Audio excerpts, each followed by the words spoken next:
Today, esteemed panelists, colleagues, and fellow students of the Master of Arts in Educational Assessment and Evaluation. My name is Clyde Ryan Villalong, and I am honored to face you today as I embark on a journey to contribute to the cause of inclusive education in the Philippines, specifically within the alternative learning system. As an ALS teacher in the division of Camiguin, I have witnessed firsthand the potential transformative power of education, especially for those who have faced unique challenges in accessing it. My presentation today focuses on an ALS evaluation topic entitled A Responsive Evaluation of the Alternative Learning System Program Implementation. Thank you for the opportunity to share my passion and insights with all of you. Now, in this concise 10-minute presentation, I will delve into the following key concepts. Why evaluate ALS program implementation? What are the key research problems to evaluate the ALS program implementation? And why is stakes responsive evaluation the most effective way in answering the research questions? How is stakes responsive evaluation done? And who are the respondents and how are we limiting this evaluation model in the context of ALS in Camiguin? First is, why evaluate ALS program implementation? Now, ALS serves as a parallel learning system to the formal education system. Despite its long history and flexibility, ALS faces significant challenges, including low completion rates and the reversion of the graduates to their pre-program status. This is even what the direction of research being asked of us to do as ALS teachers. Now, in Camiguin, we have 52.95% in 2022-2023 school year, and we have annual low completion rates. Now, these challenges persist across all levels of program completion. So it is the questions of access as lesser are completing the program and the quality of learners as completers return to the status quo. Researchers across the Philippines have conducted studies to address gaps in ALS. And this is crucial that we study this because we have to grasp the intricate nature of ALS programs, as many research findings often vary significantly from one region to another. The evaluation research aims to study how ALS activities are meeting its objectives, bridging the gap between program aspirations and real-world outcomes. It seeks to encompass the perspectives of all stakeholders, as the ground of ALS implementation is its community officials. In ALS, it is really the village that raises a child.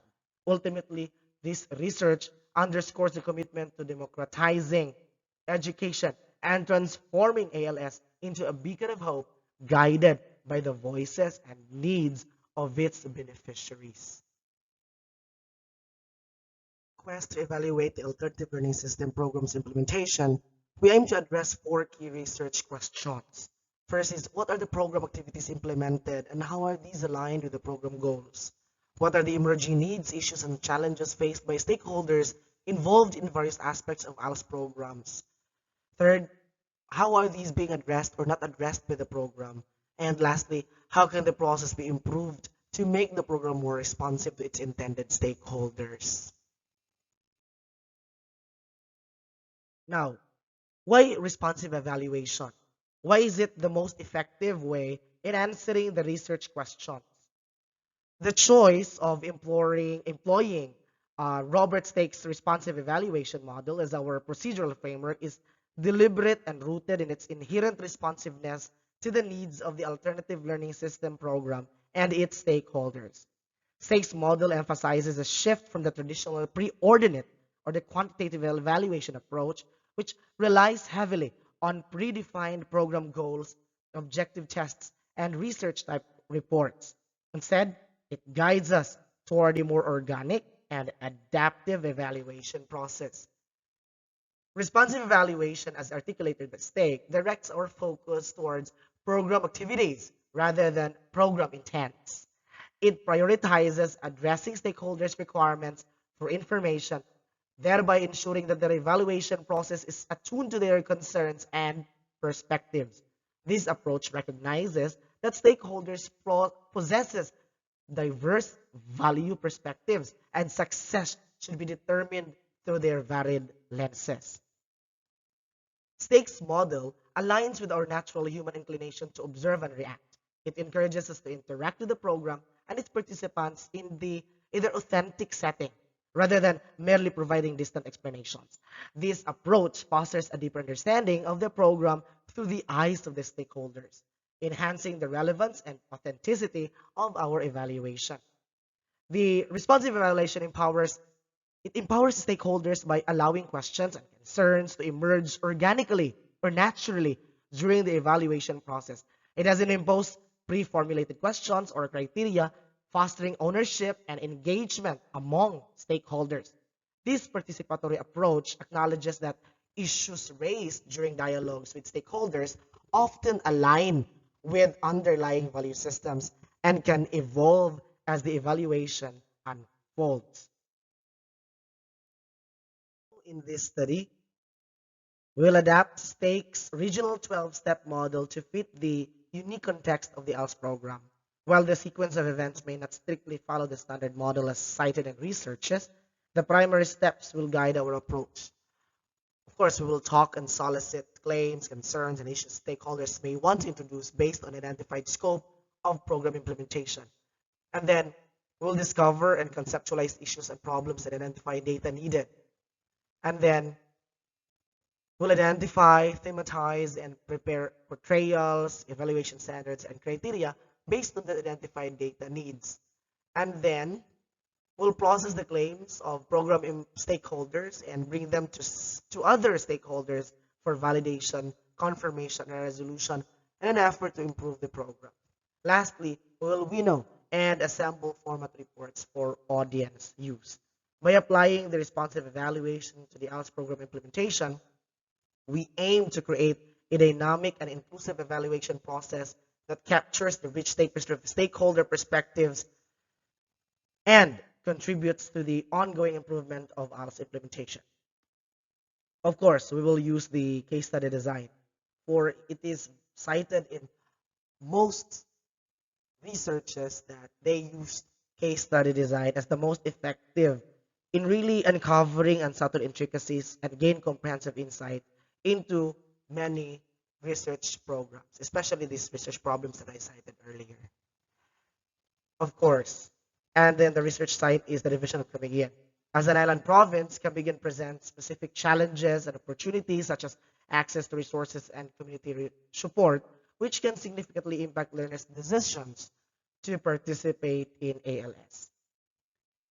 And to comprehensively explore the program, the participants will include ALS teachers, learners, leaders, barangay and LG officials, and community ALS implementers.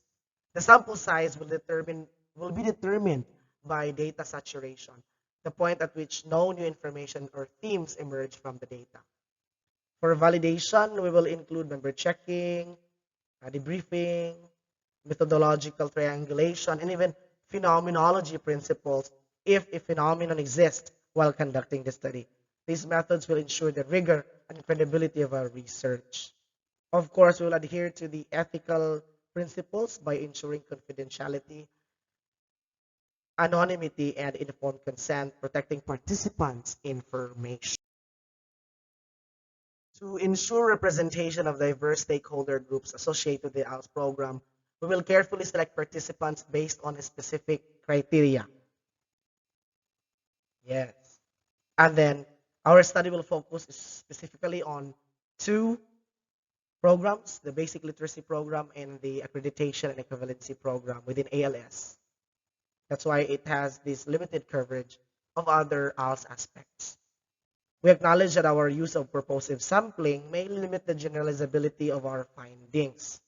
While this method allows us to select participants with specific characteristics relevant to our research questions, it may not fully represent the ALS for stakeholders across different regions or academic levels. Even the applicability of our findings that could be beyond the selected participants.